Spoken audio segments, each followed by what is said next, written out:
Tired of catching the same old sunfish? Let's hook something legendary. Today, we're diving into the murky depths to snag the legendary redfin pickerel in Red Dead Redemption 2. And I'm going to show you exactly how it's done first. You'll need to head to the northwest shore of Stillwater Creek, in the heartland region of New Hanover. This is prime pickerel territory now. Don't even think about using worms to attract this slippery legend. You need the special lake lure. You can purchase this from any bait and tackle shop.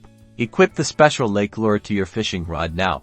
Cast your line out into the deepest part of the water, aiming for the center of the creek. Once the lure hits the water, slowly reel it in, pausing occasionally to let it sink a little. Keep an eye on the water for any signs of a fish approaching the bait. As soon as you feel a bite, immediately press the corresponding button to set the hook.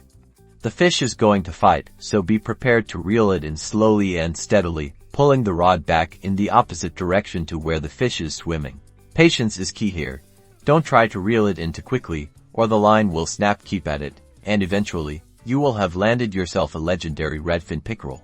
Congratulations, you have just conquered one of the rarest fish in the game. Be sure to take it to the nearest post office to mail it to Jeremy Gill for a reward. Don't forget to like and subscribe for more Red Dead Redemption 2 guides, and happy fishing.